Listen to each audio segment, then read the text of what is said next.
Allô, Sarah Amonou avec vous du podcast Conscience et Transcendance et je vous espère au mieux. Alors, je suis dans ma voiture, je rentre de course, mais l'idée m'est venue de faire un épisode sur l'argent. J'en avais fait un il y a un petit moment, mais un peu différemment, sur toutes les croyances qui gravitent autour de l'argent. Est-ce que j'en fais une énergie alliée? Est-ce que j'en fais une énergie ennemie? Vous savez, c'est un petit peu ce dont on manque, ce dont on a peur, ce dont on a peur de manquer, ce dont on a peur d'avoir trop. C'est intéressant d'aller voir toutes les incohérences autour de l'argent, mais qui sont gigantesques. On en veut aux gens d'avoir trop d'argent, mais on aimerait avoir beaucoup plus d'argent. Et en fait, il y a un truc, il y a vraiment autour de l'argent des croyances, mais tellement contradictoires, qui empêchent en fait de manifester une vie abondante. Parce que si dans mon inconscient, l'argent égale je vais être abusé par les autres parce que les gens vont venir vers moi pour profiter. Si l'argent c'est quand on a de l'argent, on a forcément un ego surdimensionné avec un pouvoir et une domination sur l'autre, de l'autre. Si avoir de l'argent c'est perdre ma générosité et être seul, par exemple, se dire l'argent il peut y avoir une croyance inconsciente que l'argent nous fait être seul parce que les gens s'intéressent qu'à l'argent, parce que qu'est-ce qu'il y a encore? Non, mais il y en a tellement que... Et puis les générations d'après-guerre, là, je parle même pas des enfants, mais des petits-enfants issus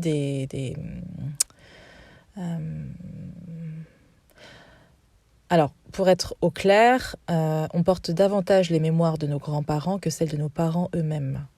Donc, quand ça saute une génération, si vos grands-parents ont vécu la guerre et des temps de famine et de grandes restrictions alimentaires et autres, il se peut que vous portiez ces croyances, même si vous n'avez jamais connu la guerre, même si vous n'avez jamais connu de temps de famine, de grandes restrictions alimentaires, de grande pauvreté. Il se peut que vous ayez ces mémoires-là qui agissent encore au niveau inconscient et du coup qui vous maintiennent dans un état d'esprit de pauvreté, même si ce n'est pas le cas. Donc c'est intéressant d'aller voir ce qui gravite autour de l'argent, de notre relation à l'argent, d'en faire une alliée, une amie. L'argent, c'est une énergie neutre, c'est ce qu'on met derrière en fait, qui lui donne sa teinte. Si on imagine que l'argent je sais pas moi, est comme un liquide transparent, alors avec vos croyances, vous allez le teinter de noir, et puis il y a des bonnes croyances aussi, mais du coup ça va devenir légèrement gris. Mais voilà, de quelle couleur est votre relation à l'argent en fait? Comment vous pouvez posez-vous devant une feuille avec un stylo et demandez à conscientiser Dieu, l'univers, la source, votre inconscient, demandez à ceux en quoi vous croyez de faire remonter à la surface toutes les croyances autour de l'argent. L'argent ne fait pas le bonheur, par exemple. On l'a tous entendu plus ou moins dans nos, plus ou moins dans notre enfance et à plus ou moins grande répétition, échelle, en fonction des croyances de nos parents aussi, évidemment. L'argent ne tombe pas du ciel, il faut travailler à la sueur de son front, donc à quel point il faut absolument que je travaille très très très dur pour avoir de l'argent. Il y a des croyances aussi qui gravitent, qui sont indirectes, comme travailler à la sueur de son front.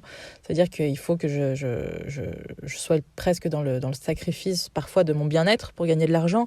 Donc tout ce qui vous maintient dans un état d'esprit, même si vous ne l'êtes pas, dans un état d'esprit de pauvreté autour de l'argent, des croyances autour de l'argent, il n'y a qu'en faisant ce qu'on appelle le travail de l'ombre. Donc le travail de l'ombre, c'est dans le travail de l'inconscient, en allant explorer ces zones-là qui œuvrent parfois malgré nous, et souvent d'ailleurs, parce que c'est l'inconscient qui prime toujours. Ce sont les croyances les plus fortes et les plus ancrées qui priment toujours. Donc plus vous allez travailler sur vos croyances, à désancrer, désinstaller d'anciens programmes obsolètes et d'installer à la place des croyances qui servent votre abondance en fait, et vos manifestations, plus vous allez les ancrer, plus ça va se manifester dans votre réalité. Donc il y a vraiment un travail de l'ombre à faire C'est pas juste mais qu'est-ce qui se passe, pourquoi je n'y arrive pas. Enfin, si vous voulez que l'abondance soit pérenne, parce que évidemment, à certains moments de notre vie, on se sent plus ou moins chanceux au niveau de l'abondance, mais si vous voulez que cette abondance soit pérenne et qu'elle reste, il y a vraiment à aller travailler sur les croyances. Parce qu'à un moment donné, même si vous connectez à l'abondance, si vos croyances en place, c'est la pauvreté, c'est l'argent, ça vient, ça part en permanence, ça veut dire que l'argent ne reste jamais.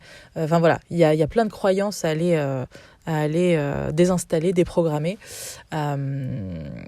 pour servir votre abondance sur la durée, hein, vraiment sur la durée. Et voilà, donc comme je le disais, il y a des coups des moments où on se sent plus chanceux, mais est-ce que ça dure dans le temps en fait? Ce qui dure dans le temps, en fait, vous avez juste à voir votre situation financière actuelle. Est-ce qu'elle est comme vous voudriez qu'elle soit?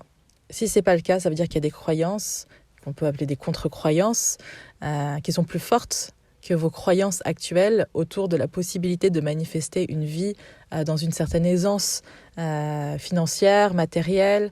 Et cette aisance, on peut l'appliquer à différents domaines. Est-ce que dans mes relations amoureuses, c'est pareil? Est-ce que dans mes relations familiales, relations professionnelles, au niveau du professionnel, comment ça se passe? Ça, c'est applicable à tous les domaines de notre vie, finalement. Voilà. Je suis en train de préparer des programmes individuels, certainement qu'il y en aura des collectifs par la suite, où justement j'accompagne à mettre en lumière ces croyances-là qui nous empêchent de manifester, parce que j'ai une connexion, on va dire, à l'inconscient de l'autre qui me permet de conscientiser, de verbaliser toutes les croyances en place.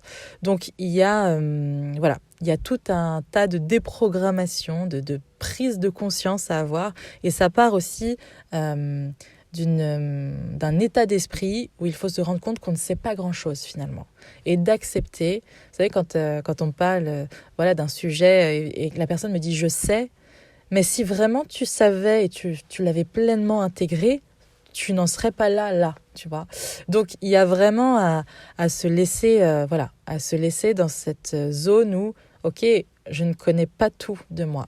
Ça ne veut pas dire que je ne connais rien non plus. Mais voilà, il y a des aspects de moi que je ne connais pas et que je souhaite aller explorer, que je souhaite rencontrer pour voir si ces aspects vont dans le sens de la vie que je veux créer. Donc voilà, c'est le travail de l'ombre. Évidemment que c'est un travail qui fait un peu peur parce que quand c'est des zones inexplorées, c'est un peu flippant, mais je vous assure qu'il n'y a aucun monstre là-dedans. Il y a juste des choses à conscientiser, mettre la lumière sur des comportements, des croyances qui nous entravent à évoluer, à passer l'étape d'après, en fait. Donc, c'est une invitation à aller voir tout ce qui se passe, tout ce qui remonte, et voilà, et à les déprogrammer. Donc, fermement, maintenant, je désinscris, je déprogramme instantanément, à 100%. Vous mettez les mots que vous voulez dessus, cette croyance. À la place de cette croyance, j'installe à 100%. Vous voyez comme les téléchargements, là, la barre de téléchargement qui va de 0 à 100%. Vous pouvez faire un truc un peu, mettre sous la forme de mots, entre les croyances que vous voulez désinstaller maintenant avec une énergie, une volonté ferme, et celles que vous souhaitez installer avec une énergie aussi ferme, une volonté aussi ferme. Et du coup, au fur et à mesure, vous allez devenir quelque part acteur au niveau de votre inconscient, et les choses qui n'étaient pas... vous savez, on peut essayer de matérialiser en conscience quelque chose. Admettons, je veux manifester 1000 €. D'accord ? Donc j'essaie de manifester 1000 €. Et je vais essayer de le faire en conscience. Mais tous les moments où je ne vais pas être conscient de ce que je fais, je vais retourner à mes croyances inconscientes, à celles qui ont le plus à celles qui sont le plus ancrées en fait, à celles qui sont le plus en place. Et donc quand je ne suis pas à cette conscience de manifester ces 1000 €, en fait je reviens dans ma programmation en mode pilote automatique. Le pilote automatique qu'on a tous, c'est avec nos croyances, nos programmations. Donc il y a vraiment à aller dans la zone de ce pilote automatique pour que les croyances soit en permanence en fait en place. Je ne sais pas si c'est clair ce que je dis, mais en gros, soit vous avez des moments où vous êtes conscient pendant, un jour, 2 jours, vous essayez d'être le plus conscient possible pour manifester ce que vous voulez. Mais si vous ne faites pas le travail de l'ombre, c'est-à-dire aller chercher, aller connecter les croyances qui vous empêchent naturellement, sur un mode naturel, dans l'aisance, de manifester ce que vous souhaitez, en fait, ce ne sera pas pérenne. Ça ne tiendra pas dans la durée. Parce que vous allez revenir à votre mode pilote automatique et c'est le pilote automatique qui va créer les événements, les situations, les schémas répétitifs. Donc il y a vraiment à aller programmer du côté du pilote automatique pour que le pilote automatique soit programmé dans l'abondance, la manifestation, l'aisance financière. Et que ça devienne une norme en fait, qu'il n'y ait pas à forcer le truc pendant 2 jours, ok, je vais manifester. Non, que ça devienne une norme, que vous n'ayez pas plus autant d'efforts à faire en fait, que ce soit aligné, que ça devienne naturel. Même si, quand je dis ça devient naturel, ça n'enlève pas la gratitude pour ce qu'on obtient et pour ce qu'on vit en fait.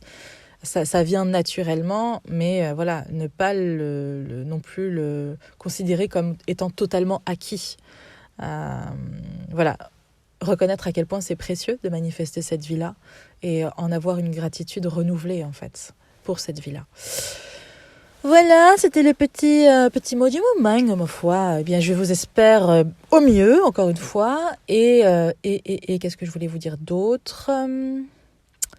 N'hésitez pas à partager en commentaire là, quelles sont les croyances les plus présentes, ancrées autour de l'argent, et ça va forcément parler à d'autres personnes. Donc, ce que vous partagez servira à d'autres, c'est certain. On a tous des croyances un peu similaires autour de l'argent, donc n'hésitez pas à abonder de croyances, de retours. Voilà, moi je vous lirai avec grand plaisir. Je vous remercie pour tous vos jolis mots, pour tous vos soutiens, vos j'aime, vos abonnements. Je vous embrasse très fort et je vous dis à bientôt pour un nouvel épisode.